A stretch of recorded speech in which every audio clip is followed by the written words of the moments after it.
You wouldn't take it no matter what. Where would you stand at this time? On a scale from 1 to 10, where would you be? Get an answer to that question. Well, Grant, I'd be about a 6. On a scale from 1 to 10, if I was going to make a decision right now, 10 being I'm ready to roll, give myself a 6. Then what would make it a 10? What would I have to do to get you to a 10? This allows you to determine what the real objection is. And trust me, there is one objection, at least one, maybe more.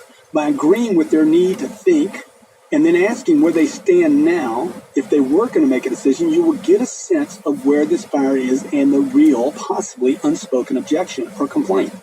While it momentarily relieves the buyer's sense of having to do something right now, it positions you to find out what it takes to get the buyer to the point of doing something now. Okay, so remember, how does it go? Think about it. Close number 4. Grant, I need to think about it. Great. Most people want to take time to think about their decision before making one. That's the acknowledgement, okay? Great. Most people want to take time to think about it before they make a final decision. Let me ask you a question. On a scale from 1 to 10, 10 being you're absolutely certain and ready to roll, and 1 being you wouldn't take it no matter what offered, where would you stand at this time? Once you get an answer, ground a 7. Great. What would make it a 10?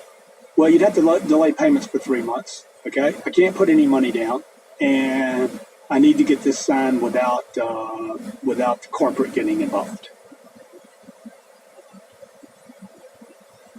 So let's do another one. How about think about it, close number 5. I understand. When you say I need to think about it, I understand. And as a consumer myself, I have said the same thing, at which time I, A, didn't want to confront the salesperson, B, didn't want to disappoint the salesperson, or C, there was a concern that still hadn't been addressed. Let me ask you something. Which one is it for you? What, Grant? Sir, I understand that you need to think about it. And when I go out and buy something myself, anytime I tell the person I'm buying from that I need some time to think about it, A, I don't want to confront that person. B, I don't want to disappoint them. Or C, there was some concern that I still hadn't addressed. Which one is it for you? And write these down, okay? You're going to take the time to show understanding and empathy and use the agreement. Hey, I agree with you. I do the same thing when I buy something. You're establishing rapport, and you're identifying what the real objection is by clarifying that you experience the same situation and how to resolve it. See, this close will allow you to determine what the real objection is. Is it trust? Is it the product? What is it? Something hasn't been stated. And many times the buyer just can't talk to you anymore. They're not going to tell you what the problem is. To use these type of closes successfully, you have to be convinced there's a deal. Don't give up. Sell them. Don't let them sell you. So he says, Grant, I need to think about it. I understand, sir. You know what? When I go to buy something, when I make a decision like this, when I make an investment, I go through exactly the same thing. Right at the end, I'm like, I need to think about it. And then I realized, sir, there's always 3 reasons I do that. A, number 1, I didn't want to confront the guy across from me.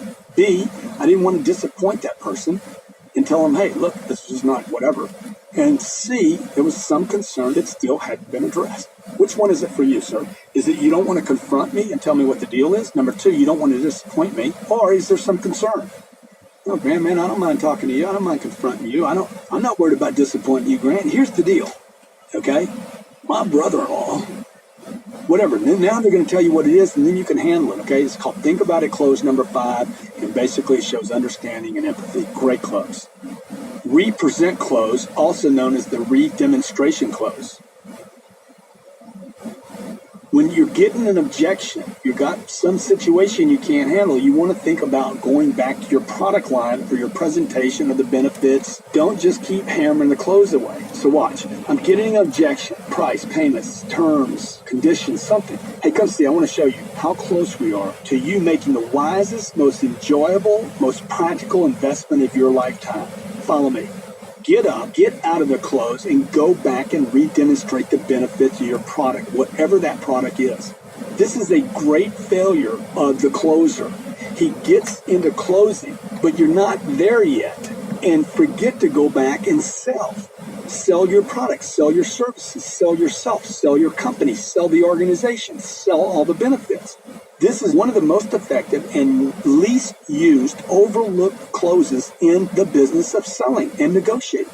People are buying a product, folks. They're not buying a price, and they're not buying the terms. If they're buying a service, they're buying a service. The fact that they have to pay for it, yeah, that's a given, but they're getting a service. Go back, return to the product, the service, and sell them. Sell the features, sell the benefits of that product and service, sell the benefits of your company, sell the benefits of you, and come back for the close after you represent or redemonstrate your product or your proposal or your service. Be enthusiastic about what you're selling. Let them touch it again. Let them feel it if they can feel it, if it's a consumer product. If it's something that are going to be used or some service they're going to get, man, get them some testimonials, show them some video, show them why people actually keep doing business with you. If it's an intangible, then you need to return to selling them the value of owning this intangible product by writing down what they're going to get from this product. Maybe it's a summary list, okay? It's called the represent close. Come see or take a look at this. I want to show you how close we are to you making the wisest, most practical, and most enjoyable investment of your life and redemonstrate the benefits of owning this product or service.